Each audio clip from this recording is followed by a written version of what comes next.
Good morning students.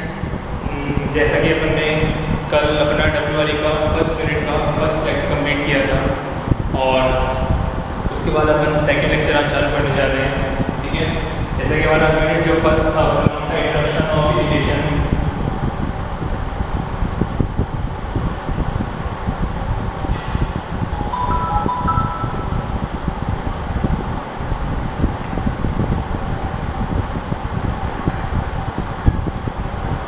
Introduction of irrigation तो अपन ने कल बात कर लिया था। एक बार हम देख लेते हैं उस चीज़ को, उसके बाद अपन आगे बढ़ेंगे।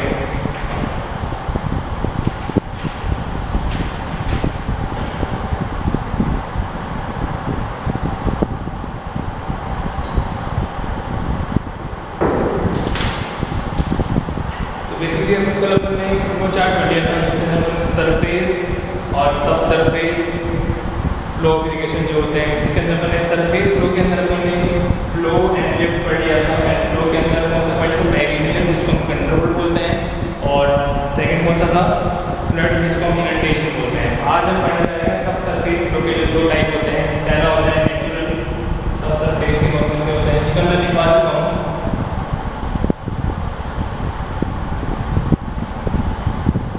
First is natural and second is artificial.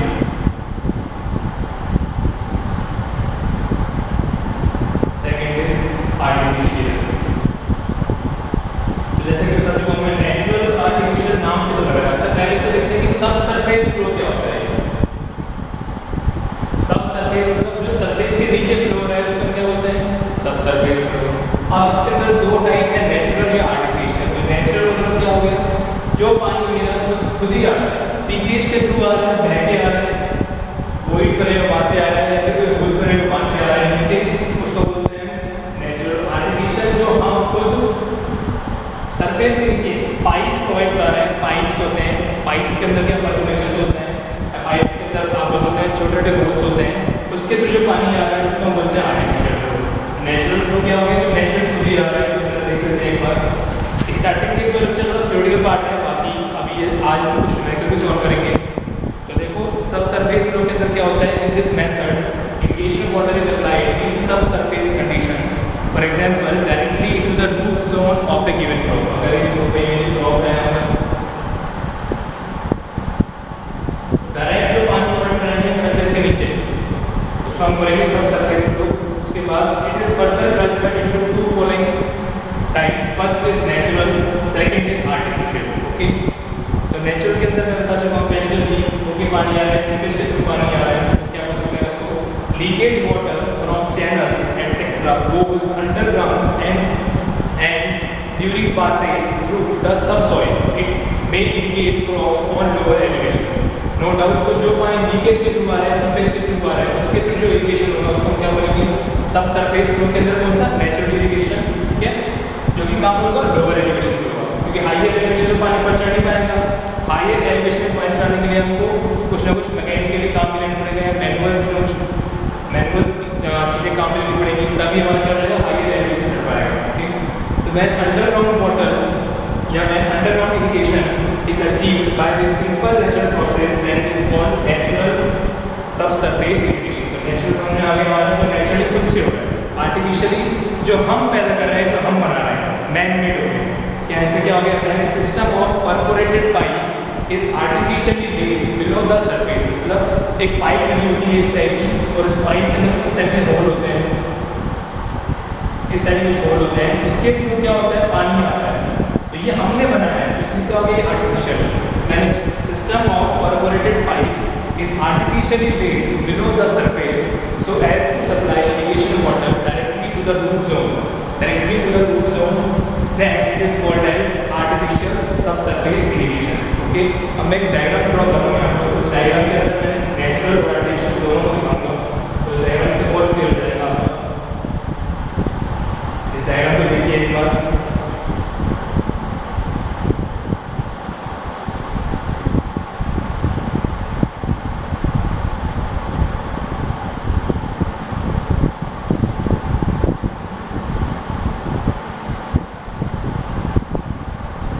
ये मेरा रूट 4 हो गया, उसको मैं R.Z से नोट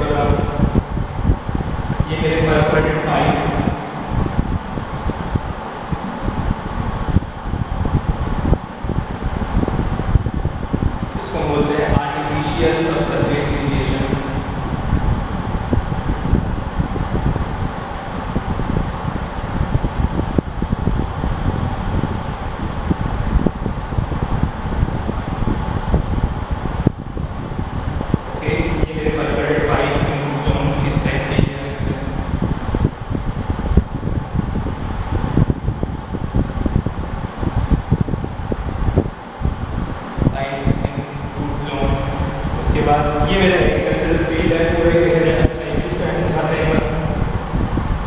अब जो ये मेरा आ रहा है ये नेचुरल, जो पानी खुद ही नेचुरल आ रहा है, खुद ही पानी आ रहा है नेचुरल। जो लीक हो गया है सीपेज हो गया है तो उसको हम बोलते हैं natural surface irrigation.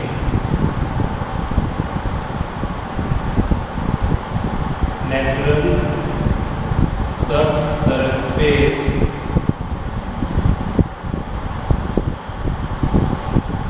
Irrigation. Okay, तो रूट जोन दिखा दिया मैंने। ये मेरा पूरा क्या था, एग्रीकल्चरल फील्ड है।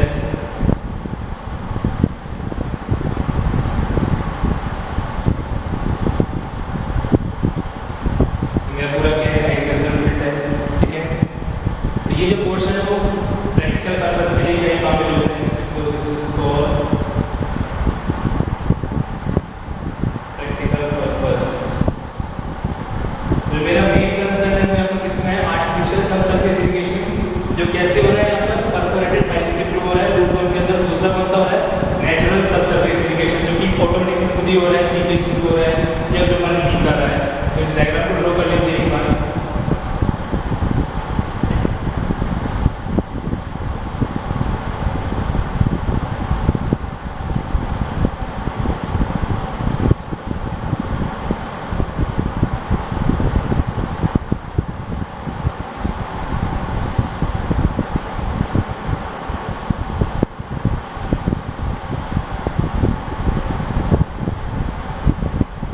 या एक काम कर सकते हैं आप, पोस्ट करके भी डायग्राम ड्रॉ कर सकते हैं। तो मैं इसको ड्रॉ करने जा रहा हूँ।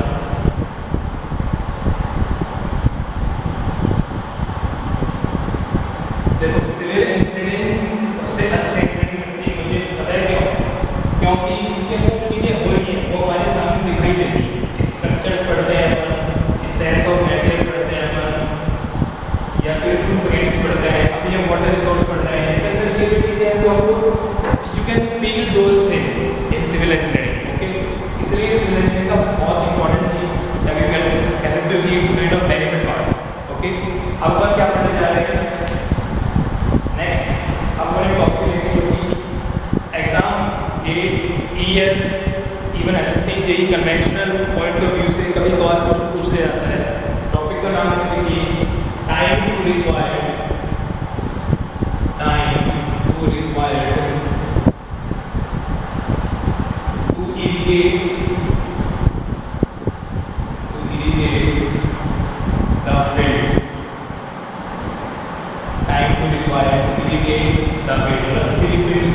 इरिगेट करने जा रहे हैं। तो सब एक पर्टिकुलर क्रॉप के अकॉर्डिंग कितना टाइम चाहिए हमको इरिगेट करने के लिए। ओके, इसका छोटा फॉर्मूला होता है D = 2.303 y/f लो बेस q/q - a/f। ओके, तो ये टाइम है, इस टाइम के लिए हम पर्टिकुलर क्रॉप वगैरह की इरिगेट करेंगे। यहाँ पे जो y है वो है मेरा डेप्थ ऑफ इरिगेटेड वाटर, जितना हम पानी दे रहे हैं। अगर जो एफ है वो है रेट ऑफ इरिगेशन, यहाँ पर ये सेंटीमीटर में होगा, रेट ऑफ इरिगेशन।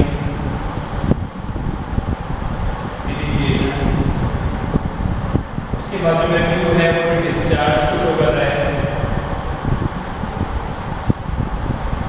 जो एरिया है ए शो कर रहा है, एरिया ऑफ फील्ड। एक इंपॉर्टेंट चीज देखते हैं यहाँ पर, जो क्यू की वैल्यू क्या होगी, मीटर क्यूब पर सेकंड। ठीक है, एरिया किसमें होगा, हेक्टेयर में हो सकता है एरिया या फिर मीटर स्क्वायर में हो सकता है एरिया। रेट किसमें होगा, सेंटीमीटर पर सेकंड। जनरली जो एग्जाम के अंदर आएंगे, अब इंपॉर्टेंट चीज क्या है, सिविल के अंदर यूनिट्स आ रहे हैं। अब देखते हैं कि जो एक मैकेनिकल फॉर्मूले होते हैं उसके रिगार्डिंग जो यूनिट की होती है उसमें छेड़खानी करने की कोई नीड नहीं है। बट ये फॉर्मूला डिराइव है, बट हमको डिराइव नहीं करना है, हमारे सिलेबस में ओनली इसका फॉर्मूला मेंशन है। तो देखो y की यूनिट क्या है, हमारा y है डेप्थ, मैं यूनिट लिखता हूँ, ये बहुत इंपॉर्टेंट चीज है। ऊपर सेंटीमीटर डिवाइड बाय f क्या है मेरा, सेंटीमीटर पर सेकंड। उसके बाद लो बेस q क्या है मेरा, मीटर क्यूब पर सेकंड। ए है मेरा मीटर क्यूब पर सेकंड। एरिया मेरा मीटर स्क्वायर इंटू एफ का रेट टू मीटर पर सेकेंड। ठीक है, तो यहाँ से मीटर क्यूब पर सेकेंड, ये मीटर क्यूब पर सेकेंड, ये भी क्या हो जाएगा यहाँ से मीटर क्यूब पर सेकेंड, तो ये कैंसिल हो गया पूरा। तो ये तो बेसिकली इसको यूनिट आएगी यूनिट सेंटीमीटर सेंटीमीटर कैंसिल, ये पहुंच जाएगा ऊपर। तो बेसिकली टाइम की यूनिट आएगी इसमें आएगी सेकंड में, मिनट में, या फिर किसमें आएगी आवर्स में।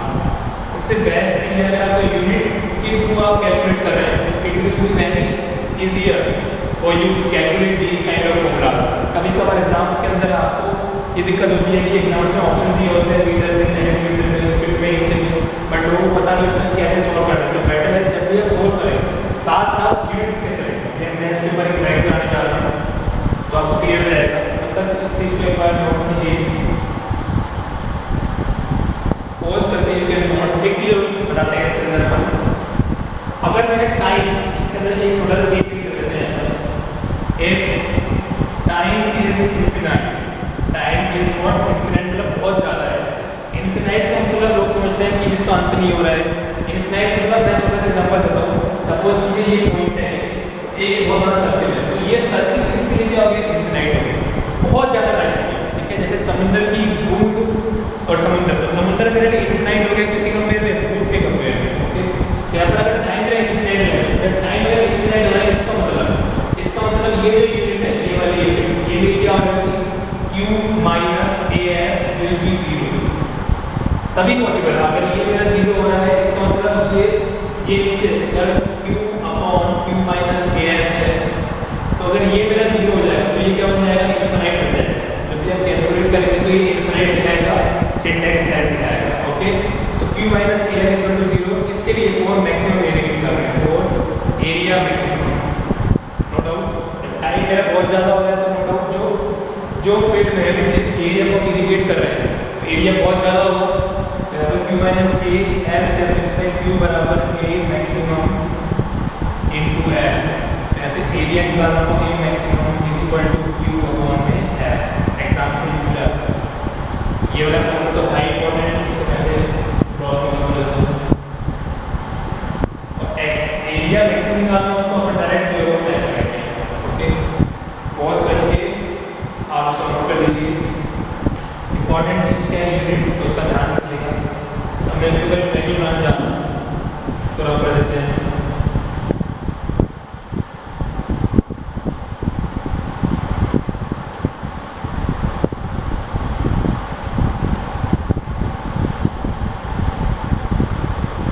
इसको एंड दो, क्वेश्चन में काम आएगा।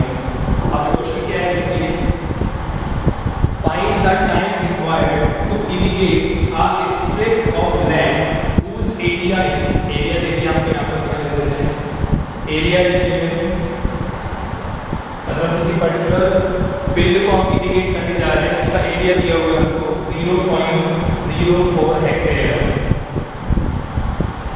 हेक्टेयर को कन्वर्ट करेंगे मीटर स्क्वायर में, हमको पता है कि 1 hectare is equal to 10 to power 4 metre square. तो ये फाइंड किया जाएगा 0.04 into 10 to power 4 metre square. कैसे लागू यहाँ पर आ जाएगा 0.4 इंटू 100, बेसिकली क्या हो जाएगा यहाँ पर 400 मीटर स्क्वायर। ओके, तो यहाँ तक ये चीज़ क्लियर हो गई है अपनी। उसके बाद एरिया के बाद क्या दिया हुआ है, from a tube well having discharge दे रखा है, ट्यूब दे रखा है, डिस्चार्ज दिया हुआ है हमको 0.02 मीटर क्यूब पर सेकेंड डिस्चार्ज दे दिया। उसके अलावा डेटा दिया हुआ डेप्थ दे दिया हमको, सॉरी ये क्या है, रेट दे दिया हमको, रेट हमको दिया हुआ है यहाँ पर 5 सेंटीमीटर पर आवर।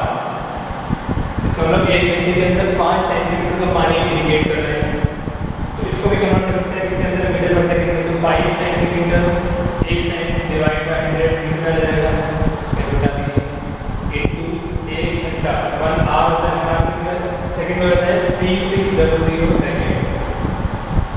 तो ऐसे लिख लीजिए, ये बेटर पता है कि 1 मीटर में कितने सेंटीमीटर, 100 सेंटीमीटर, और 1 आवर के अंदर कितने minute, 60 minute.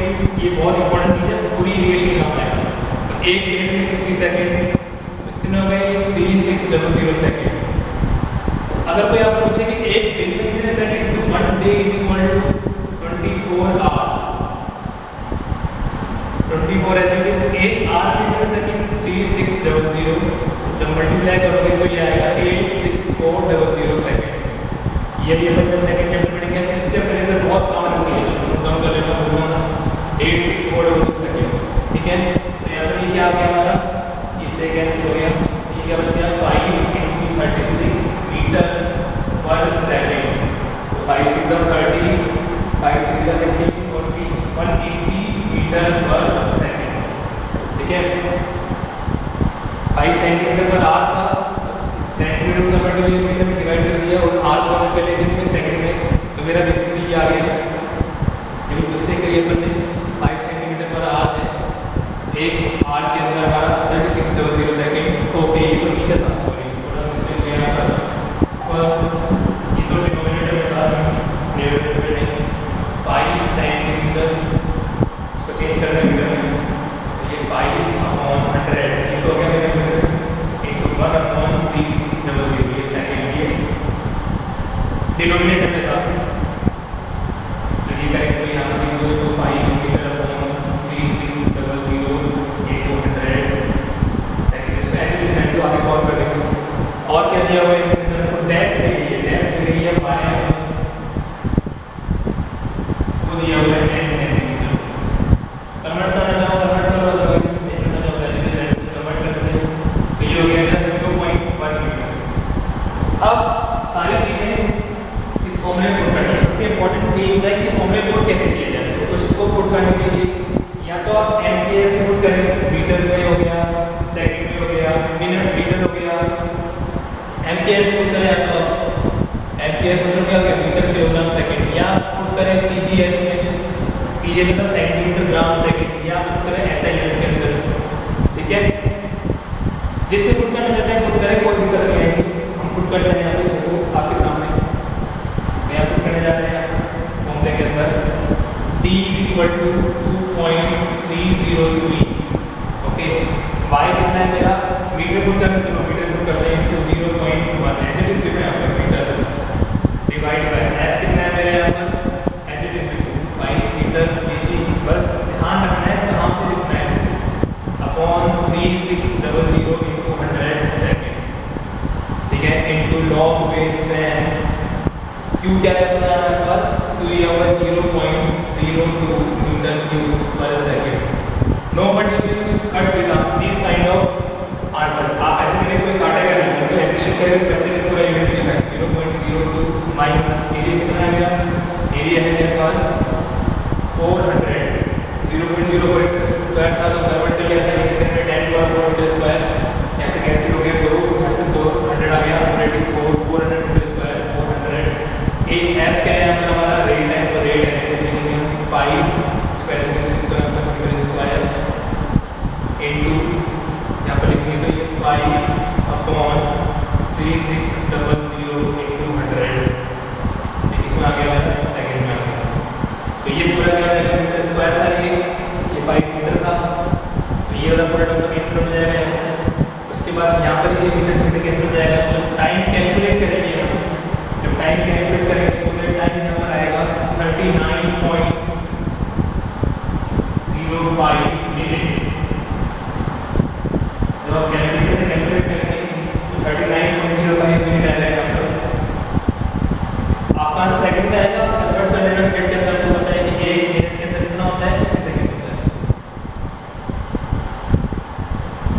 You can easily convert that thing, please copy it, एक बार देख लीजिए।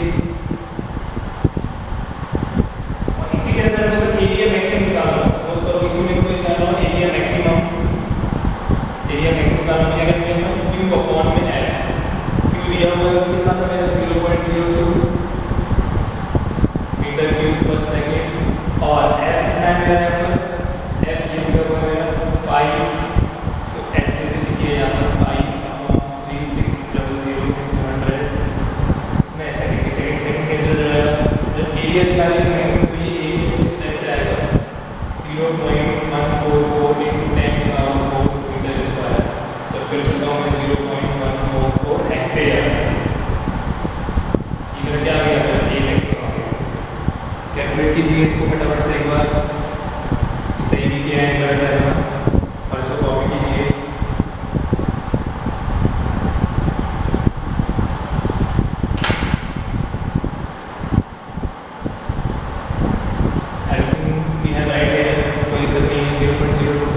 इसके रिगार्डिंग मैं आपको एक मेडिकल कोड दे रहा हूँ, you can write that medical.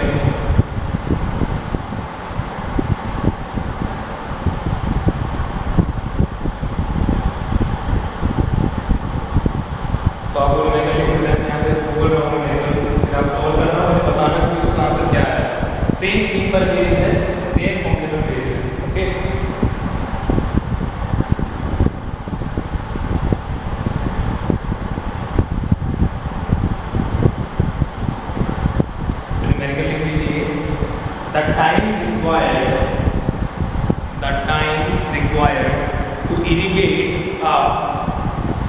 The time required to irrigate a strip of area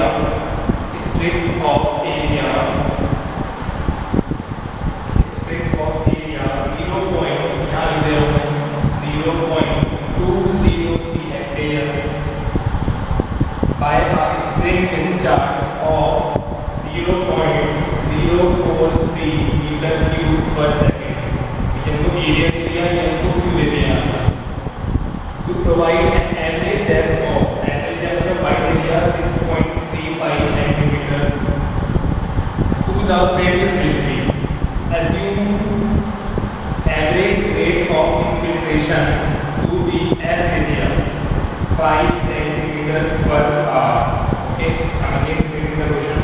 The time required to irrigate a strip of area 0.203 hectare by a spring discharge of 0.043 meter cube per second to provide an average depth of 6.35 centimeter to the field will be.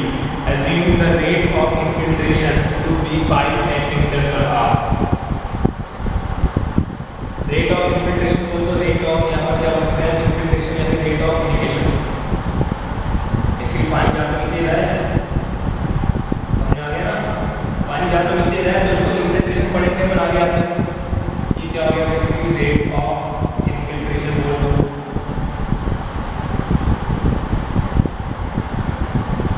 Okay, pause करके आप note कर सकते हैं पूरा ये मैं इस तरफ कर रहा हूँ। यहाँ पर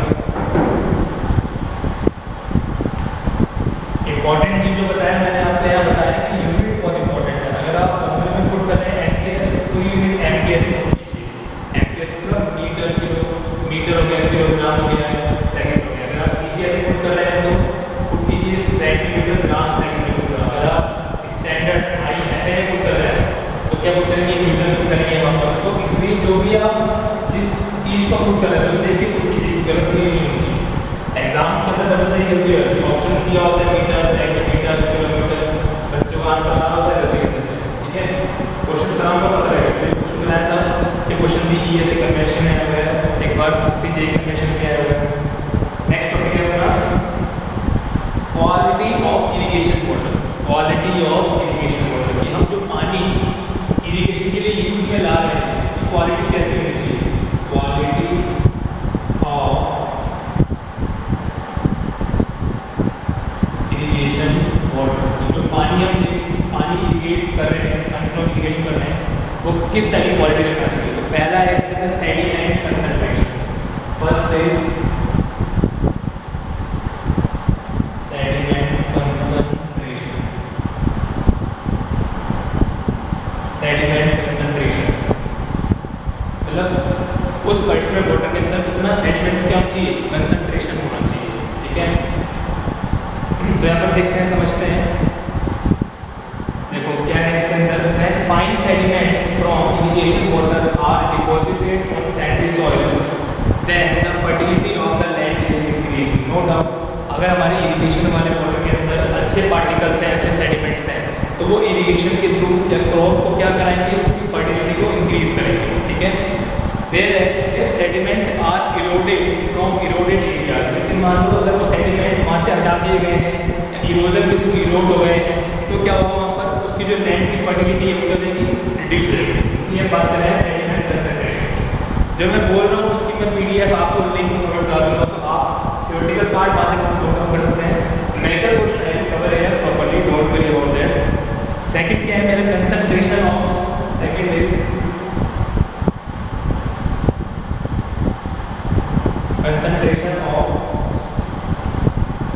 solution salts, concentration of solution salts. अब नाम ही पता लगा है कंसंट्रेशन किसकी चाहिए हमको, सॉल्ट्स की सॉल्यूशन का जो सॉल्ट का सॉल्यूशन है उसकी कंसंट्रेशन कितनी होनी चाहिए, ठीक है। अब देखिए यहाँ पर if the salt concentration is greater than 700 ppm, 700 ppm, ppm मतलब क्या होता है, parts per million, parts per million, या फिर इसको बोलते हैं मिलीग्राम पर लीटर। एक लीटर में कितना मिलीग्राम, वो चीज मौजूद है जिसकी हम बात कर रहे हैं। ओके, पार्ट्स पर मिलियन हो गया, पार्ट्स पर मिलियन मतलब क्या हो गया, 10 टू पावर 6, 10 टू पावर 6 का एक पार्ट हो गया। एक होता है पीपीपी, इसको हम बोलते हैं पार्ट्स पर million,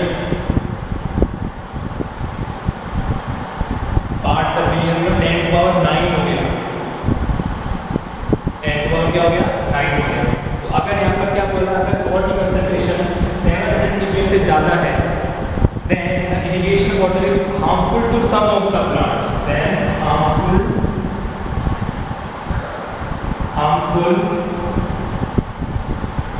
for some of the plants। अगर जो कंसंट्रेशन है वो 700 ppm से ज़्यादा है तो, whereas this concentration is greater than 2000 ppm, 2000 ppm से अगर ज़्यादा हो जाएगी तब ये सब क्रॉप्स के लिए क्या हो जाएगा, हार्मफुल हो जाएगा। कोई क्रॉप ऐसे बोलते हैं this irrigation water is harmful for every crop, harmful for every crop, every crop. Okay, अब इसको निकालने का एक फॉर्मूला होता है, उस फॉर्मूले में लिख देते हैं यहाँ पर, जब तक आप नोट कीजिए एक बार, या मैं इसको पहले तो पोस्ट करके नोट कर लीजिएगा, इसी के नीचे देते हैं, नीचे लिखिए इसको, the salinity concentration, the salinity concentration, the salinity concentration in the soil, in the soil is expressed as following, is expressed as following। इसका मतलब क्या है कि जो सोल्ट की कंसंट्रेशन है उसको जो कैलकुलेट करना है तो किस फॉर्मूले से कैलकुलेट करेंगे, उसका फॉर्मूला होता है वो लिख रहा हूँ यहाँ पर मैं, CS is equal to C into Q upon Q minus C plus P effective। CS is equal to, इसको थोड़ा सा अच्छा से लिखा हूँ